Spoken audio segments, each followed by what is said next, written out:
Hello friends, welcome back all of you in S pharma. आप सभी कैसे हैं? आई होप कि आप सभी ठीक ही होंगे। तो आज के इस वीडियो में हम बात करेंगे फार्मास्यूटिकल माइक्रोबायोलॉजी का गेस्ट पेपर, जो कि आपको बी फॉर्म थर्ड सेमेस्टर में पढ़ना होता है, फार्मास्यूटिकल माइक्रोबायोलॉजी। और इस वीडियो में हम कवर करेंगे गेस्ट पेपर। गेस्ट पेपर का मतलब ये होता है कि आपका जो नेक्स्ट वाला एग्जाम आता है वो कैसे आएगा, क्वेश्चन पेपर कैसे पुटअप होगा, क्वेश्चन बनाने का तरीका क्या होता है, यही सारे क्वेश्चन आज आपको यहाँ पे डिस्कस किया जाएगा।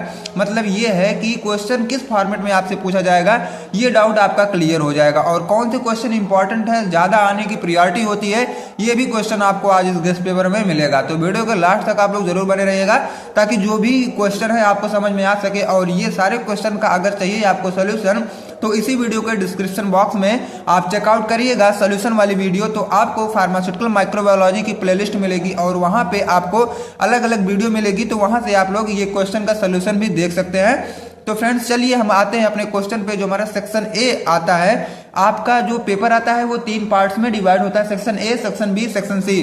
तो सबसे पहले सेक्शन ए आता है आपका, और सेक्शन ए में एक क्वेश्चन आपका 2 मार्क्स का रहता है और टोटली आपको 10 क्वेश्चन अटेम्प्ट करने रहते हैं और 10 क्वेश्चन आपका आता भी। ओके, तो सेक्शन ए का जो आपका फर्स्ट क्वेश्चन है, what is microbiology and write it's scope. Microbiology क्या है पहले तो ये बताइएगा और उसके बाद उसका स्कोप लिखिएगा, तब आप कहीं 2 नंबर पाएंगे। ओके, सेकंड क्वेश्चन की बात करें तो list type of microscopy. Microscopy कितने टाइप की होती हैं, अलग अलग लाइन में अलग अलग माइक्रोस्कोपी आप लोग मेंशन कर दीजिएगा। Okay, and question number third की अब हम बात कर लेते हैं। जो हमारा क्वेश्चन नंबर थर्ड आता है, व्हाट इज माइक्रोबियल स्पॉइलेज। अब ये माइक्रोबियल स्पॉइलेज क्या होता है, इसको आपको लिखना है, नॉर्मल सी डिफिनेशन लिख दीजिएगा और कुछ भी नहीं करना है इसमें। और क्वेश्चन नंबर 4 जो आपका आता है, explain D value and Z value in sterilization. Sterilization में डी वैल्यू क्या होती है और जेड वैल्यू क्या होती है, इनको आपको डिटेल में कर देना है। ओके, और फिफ्थ क्वेश्चन की बात करें तो give difference between antiseptic and disinfectant. अब दोनों में आपको डिफरेंस बताना है, एंटीसेप्टिक और डिसइंफेक्टेंट में। कभी कभी ये भी पूछेगा कि what is antiseptic and disinfectant, तो आप सेम वही मतलब ये कंटेंट लिख के आएगा, तो 2 मार्क्स आप अच्छे से अचीव कर सकते हैं। ओके, क्वेश्चन नंबर 6 की बात करें तो write the contribution of Robert Koch and Louis Pasteur in microbiology. अब माइक्रोबायोलॉजी में ये 2 हमारे साइंटिस्ट थे, रॉबर्ट कोच और लेविस पास्चर, इनका क्या योगदान रहा है उनको आपको अपने कॉपी में लिखना पड़ेगा। 7th की बात करें तो how will you explain about discovery of penicillin. अब देखो क्या ये पेनिसिलिन की डिस्कवरी पे मतलब थोड़ा सा आपको एक शॉर्ट नोट लिखना है, ठीक है, मतलब आप इसके बारे में क्या जानते हैं वही आपको लिख देना है। क्वेश्चन नंबर 8 की बात करें तो फ्रेंड्स 8 जो आपका आता है, explain IMVIC test and write its importance. अब देखो IMVIC टेस्ट क्या होता है और उनकी महत्वपूर्णता को आपको लिखना है। सबसे पहले आप बताएंगे IMVIC टेस्ट क्या होता है, देन उसके बाद इनकी इंपॉर्टेंस लिखिएगा। ओके, 9th की बात करें तो write the difference between clean area and aseptic area. Clean area और एसेप्टिक एरिया दोनों एरिया में आपको डिफरेंस बता देना है और कुछ नहीं करना है, 2 मार्क्स आराम से आप लोग गेन कर सकते हैं।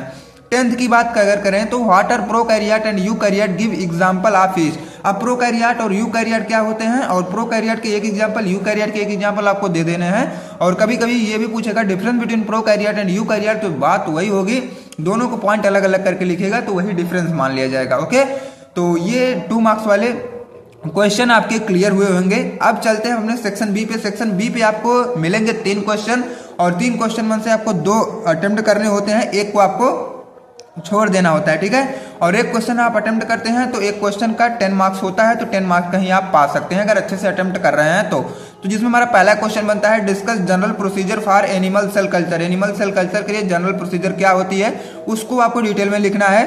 तो सबसे पहले स्टार्टअप करेगा सेल कल्चर क्या होता है, तब जनरल प्रोसीजर लिखिएगा, ठीक है। Write any 2 application of cell culture in pharmaceutical and research, और 2 एप्लीकेशन आपको बता देना है फार्मास्यूटिकल एंड रिसर्च में जो यूज हो रहा है, इनके 2 एप्लीकेशन बताइएगा बस, ठीक है। और अब हम चलते हैं अपने दूसरे क्वेश्चन पे। जो हमारा दूसरा क्वेश्चन आता है ये है, describe sterilization and details of physical method of sterilization with diagram. अब देखो क्या है, यहाँ पे स्टेरिलाइजेशन को आपको डिटेल में करना है और details of physical method of sterilization with diagram.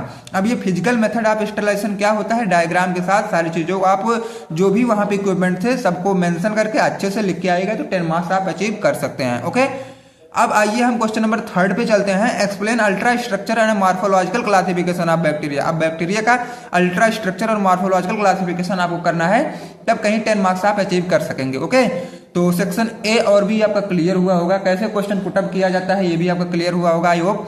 And अगर आप अभी हमारे चैनल पर नए हैं तो वीडियो को लाइक और चैनल को सब्सक्राइब करना ना भूलें, ताकि नेक्स्ट वीडियो का इन्फॉर्मेशन सबसे पहले आप तक पहुंचता रहे। ओके, एंड व्हाट्सएप ग्रुप और टेलीग्राम ग्रुप ये दोनों को तो ज्वाइन करना बिल्कुल ना भूलें, जहां पे आपको नोट्स वगैरह मिलती है और अपडेट्स मिलते हैं without any cost, without any charge के मिलते हैं आपको। ओके ठीक। एंड अब आइए हम अपने सेक्शन सी पे चलते हैं।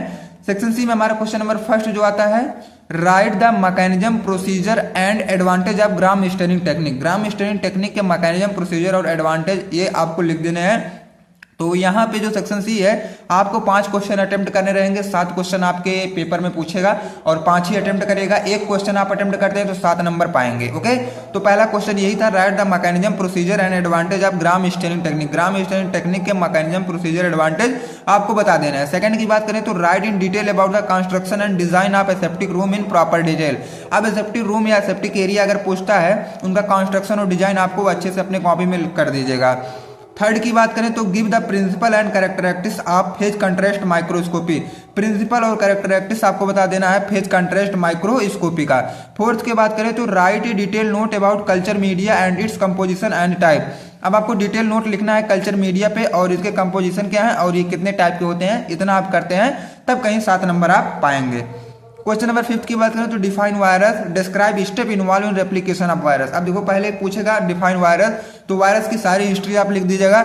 उसके बाद describe step involve in replication of virus. तो कभी कभी रेप्लिकेशन के नाम से पूछेगा, कभी कभी रिप्रोडक्शन के नाम से पूछेगा, कभी कभी कल्टीवेशन के नाम से पूछेगा। तो तीनों बातें सेम है, आप रेप्लिकेशन लिख के आइएगा वायरस के बारे में। ओके, अब डिस्कस क्वेश्चन नंबर 6 जो हमारा आता है, discuss method used for quantitative measurement of bacterial growth. Bacterial growth के क्वांटिटेटिव मेजरमेंट हम लोग कैसे करते हैं उनके मेथड के बारे में हमें डिस्कस कर लेना है यहाँ पे। 7 की बात करें तो describe different type of sterility indicators for evaluation of sterilization. Sterilization करने के लिए अलग अलग स्टेरिलिटी इंडिकेटर होते हैं इवेल्युएट करने के लिए उसको, उसी के बारे में आपको डिस्कस कर लेना है और 7th में कुछ भी नहीं करना है। और इसी रो में आप अच्छे से अच्छा नंबर ला सकते हैं और अच्छे से पास भी हो सकते हैं। बाकी बेस्ट ऑफ लक, आपका एग्जाम बहुत अच्छा जाएगा। तो मिलते हैं फ्रेंड्स किसी अगले वीडियो में, तब तक के लिए friend thank you, bye bye, take care. और वीडियो को लाइक और चैनल को सब्सक्राइब करना ना भूलें। तो thanks for watching this video.